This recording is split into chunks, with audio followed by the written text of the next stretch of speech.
Hi everyone, thank you for watching. My name is Blaselda Eval with Planned Pilot, and with me today is Alex Whipple of AON Risk Solutions. How are you doing, Alex? Good, thanks for having me. Of course, thank you for being here. Today we'll be discussing cybersecurity, but before we start, why don't you tell us a little about yourself and what you do at AON? Of course, so I am a commercial insurance broker for AON Risk Solutions.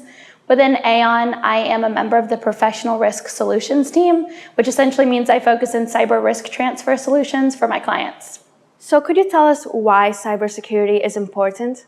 So if you've ever had your personal data compromised, you know how important it is for companies to adequately protect their employee and/or customer information. From a company standpoint, we've also seen an increase in claims and losses, and the cost is rising for those losses. So it's important that they have proper cybersecurity in place to mitigate a loss and protect their bottom line. Cybersecurity is certainly a topic that plan sponsors should keep in mind. Alex, could you tell us what kind of data is at risk? Of course. So any kind of personally identifiable information, or what we call PII, and whether that be of an employee or a customer, is at risk.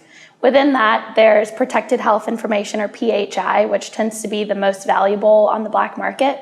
There's also payment card information and financial information at large.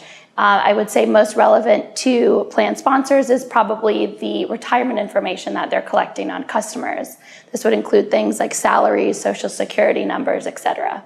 So what is the potential liability for plan sponsors and record keepers? It's not a clear black or white answer as to who would be responsible in the event of a breach for things like notification costs or defense and damages in the event of a lawsuit.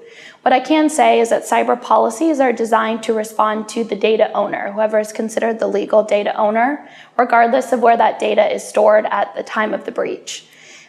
It's also important, with that being said, for our clients and plan sponsors and others to take a look at their contracts between themselves and those companies that also have access to their data to make sure that they're trying to shift that responsibility as much as possible via contractual obligations.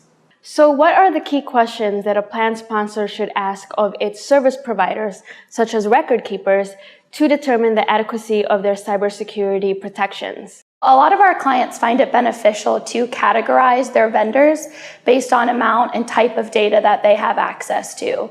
And then it's important to take that information, of course, and weigh it with how critical this vendor is to your daily operations. With those two pieces of information, you can then determine if you want to require them to carry cyber insurance and at what limits, and how severely you want to analyze their cybersecurity. So how can a professional assist in prevention of a cyber attack? So there's companies like Strauss Friedberg, which is now an AON company, which focuses on risk mitigation services for their clients. So this would include things like vulnerability testing, tabletop exercises, or even helping you draft up an incident response plan. And then there's brokers like myself at AON, and we focus, like I mentioned before, on the cyber risk transfer piece of the puzzle. That includes things like manuscripting language, advising on appropriate limits and retentions, and also helping you to determine how and when to report a cyber incident to your insurance carrier. Thank you again for discussing this very important topic that plan sponsors should really take seriously.